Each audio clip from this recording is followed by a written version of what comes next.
دو رکعت نماز حاجت پڑھو.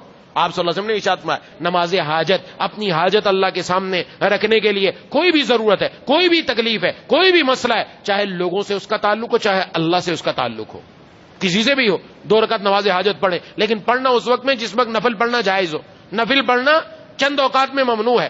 عین سورج نکلتے وقت، عین زوال کے وقت، عین سورج غروب ہونے کے وقت، ان میں نفل پڑھنا تو منع ہے، کوئی بھی نماز منع ہے ان اوقات میں. اس کے علاوہ نفل پڑھنا 2 اور اوقات میں منع ہے. صبح جب فجر کا وقت شروع ہو جاتا ہے، وہ ہمیں پتہ چلتا ہے رمضان میں جب سحری ختم ہوتی ہے ادھر فجر کا وقت شروع ہوتا ہے. سورج نکلنے تک اس پورے وقت میں نفل پڑھنے کی اجازت نہیں. حدیث میں صرف 2 رکعت سنت فجر کی اور اس کے ساتھ 2 رکعت فرض فجر کے، بس یہ 4 رکعت پڑھی جائیں گے. ہاں قضا نمازیں پڑھ سکتے، نفل نہیں، اس وقت میں نہیں پڑھ سکتے.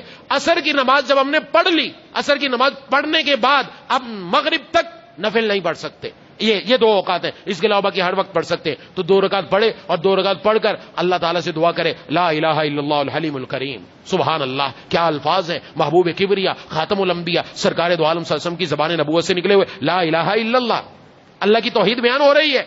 کیا اللہ آپ کے سوا کوئی معبود نہیں، اللہ کے سوا کوئی معبود نہیں. یہ یہاں رکھا اس لیے رکھا بندہ جب دعا کے لیے ہاتھ اٹھائے تو ذہن میں یہ رہے یا اللہ آپ کے پہلے مجھ پر ہزارہ انعامات ہیں، ایسا نہیں کہ نہیں ہے، میں ناشکری نہیں کر رہا، آپ نے یہ بھی دیا، یہ بھی دیا، یہ بھی دیا، نہ جانے کیا کچھ دیا صبح سے شام تک آپ کی نعمتیں، میں اس کا شکریہ ادا کر رہا ہوں. یہ ایک ضرورت اور بھی ہے، اس کو بھی پورا فرما دیجیے. یہ اللہ سے مانگ رہا ہے، یہ ہے طریقہ، یہ ہے ڈھنگ. اب پتہ چلے. اب ہم تو پڑھتے ہیں الحمدللہ رب العالمین الرحمن الرحیم، ایک زبان چلا دی لیکن پتہ نہیں مانگا کیا. یہ کیا تعریف ہو رہی ہے؟ یہ تعریف ہو رہی ہے یا اللہ جو پہلی نعمتیں دی نا اس پر شکر ادا کر رہے ہیں تاکہ ایک اور نعمت بھی آپ عطا فرما دیں ہمیں. ہم اور مانگنا چاہ رہے ہیں آپ سے. لا الہ الا اللہ آگے الحلیم، حلیم بردبار، حلم والا، تحمل والا، برداشت والا.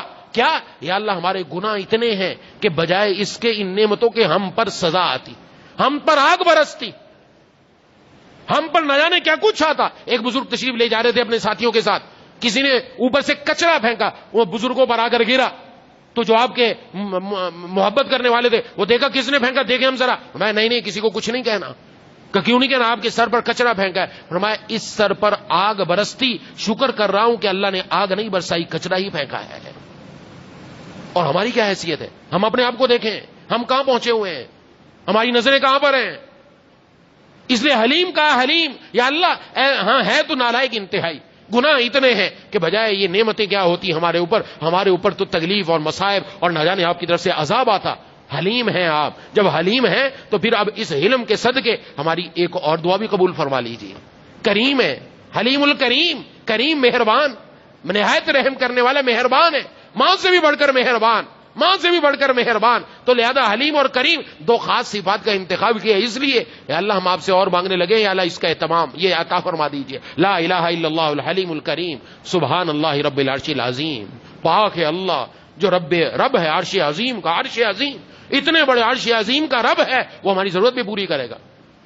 والحمدللہ رب العالمین، تمام تعریفیں اللہ کے لیے جو رب ہے تمام جہانوں کا. یہ ساری دعا چل رہی ہے، یہ دعا کتابوں میں لکھی ہوئی ہے دعائے حاجت کے نام سے. لا الہ الا اللہ الحلیم الکریم سبحان اللہ رب العرش العظیم والحمدللہ رب العالمین. اب آگے اللہم انی اسألک موجبات رحمتک، اے اللہ میں آپ سے مانگتا ہوں ہر وہ چیز جو آپ کی رحمت کا موجب ہے، جس کے ذریعے آپ کی رحمت مجھ پر اترے. وعزائم مغفرتک، اور پختہ مغفرت کا ارادہ، پختہ مغفرت. وعزائم مغفرتک والغنیمت من کل بر، اور ہر نیکی میں سے مجھے حصہ عطا فرما دیجیے. والغنیمت من کل بر، ہر نیکی میں سے مجھے حصہ عطا فرما دیجیے، اور ہر گناہ سے مجھے نجات عطا فرما دیجیے، ہر گناہ سے مجھے نجات عطا فرما دیجیے. یہ اللہ سے مانگ رہا ہے. لا الہ الا اللہ الحلیم الکریم سبحان اللہ رب العرش العظیم. اب توجہ کے ساتھ مانگیں گے، دل اللہ کی طرف ہوگا تو پھر دیں گے اس وقت دل میں ہی کچھ آنا شروع ہو جائے گا. اسألک موجبات رحمتک وعزائم مغفرتک والغنیمت من کل بر والسلامت من کل اسم لا تدع لنا ذنبا الا غفرتا. میرا کوئی گناہ نہ چھوڑے مگر اس کو معاف کر دیں، میرا کوئی گناہ نہ چھوڑے مگر اس کو معاف کر دیں. ولا ہما الا فرجتا، کوئی غم نہ چھوڑے مگر اس کو کھول دیں. ولا حاجتا ہی لک رضا الا قضیتها یا ارحم الراحمین، کوئی ایسی حاجت جو آپ کی رضامندی کا ذریعہ ہو وہ بھی میری پوری کر دیجئے اے مہربانوں کے مہربان. اب اللہ سے مانگے، یہ دعا پڑھ کر مانگے گا اللہ دعا ضرور قبول فرمائیں گے. یہ کون کرے گا؟ جس کا اللہ کی ذات پر اعتماد اور یقین ہو.